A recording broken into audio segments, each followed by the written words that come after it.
no matter what it is, I don't know how much important it is to the actual players because the amount of money is going to be crazy regardless.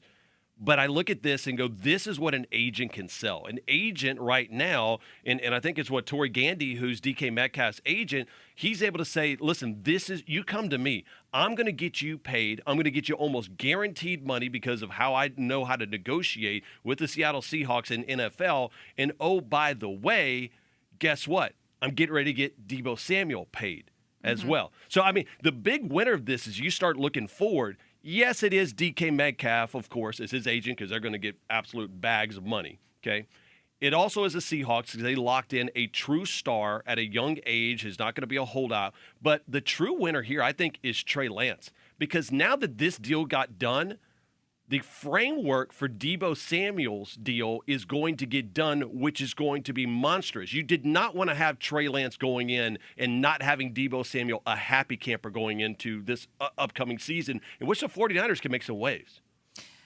I do think that Deebo Samuel's deal is going to get done. Right now, he's a hold-in. So he is showing up to training camp. I mean, that's the new direction that we've seen taken in the NFL. When did that become a new phrase, by the way, the hold-in? The hold-in. Well, the first time I remember it happening was with Xavier Howard some years ago in Miami. That was the first hold-in that I remember. And now it's the way to do things. And that's because under the new CBA, the fines are so much more hefty than they used to be. And the team doesn't get rid of those fines anymore. They can't once you sign your deal. It used to be that, hey, you didn't bother to show up to anything because yes, you'd get fined every day. But then when you actually did work out your new extension, the team would, go ahead and take care of those fines for you. They're not allowed to do that under the new CBA. So these guys have to show up or they're going to get fined $50,000 per day, which is significant money no matter how much money you make. What are you doing a hold-in? I mean, think about that in any other business. And just goes to show you how just ridiculous professional sports are in so many different levels. And I love it about guys just showing up to work. They went in.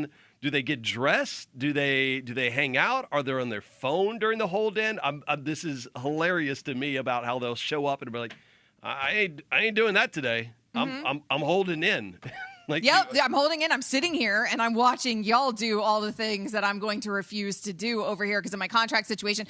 They do show up to the facility and pass their physical. So that they do this week in training camp when everybody reported, when all the vets reported. I mean, even Garoppolo in San Francisco showed up, even though he knows he's not going to be the quarterback moving forward of the San Francisco 49ers, and they're trying to work something out because he had to pass that physical in order to help facilitate a trade or wherever he ends up if he ends up cut down the road by the San Francisco 49ers. And we will get into that at some point on today's show. This is Keyshawn, J. Will, and Max. Amber Wilson and Peter Burns filling in for the guys. But what happened here with DK, you are absolutely right. DK gets his deal in Seattle. The next domino to fall then is going to be the Deebo Samuel deal. That may be somewhat dependent on what happens here with Garoppolo, because right now Garoppolo is on their books if he was to start week one for $27 million. We know they're not going to get to that point because they would cut him before they paid him that money. It seems like that's the direction that it's headed in San Francisco. They're going to try to trade him, though, obviously, and get that money off their books. Right, you got to. You either have to cut him, which I doubt is going to happen, or you're going to try to get some type of mid-level,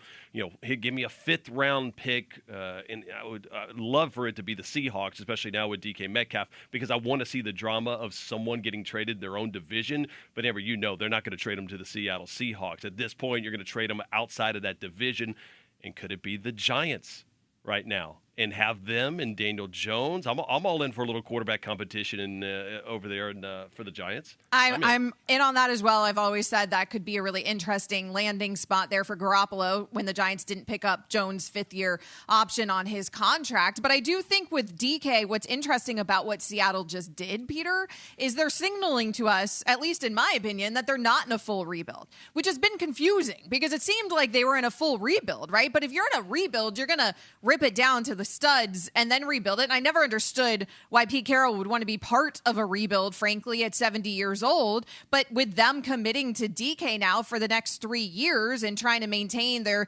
superstar wide receiver, even if we don't know who's really going to be throwing him the football in a year, because it's probably not going to look right with Drew Lock doing it. So maybe it's CJ Stroud or whoever is out of this next draft.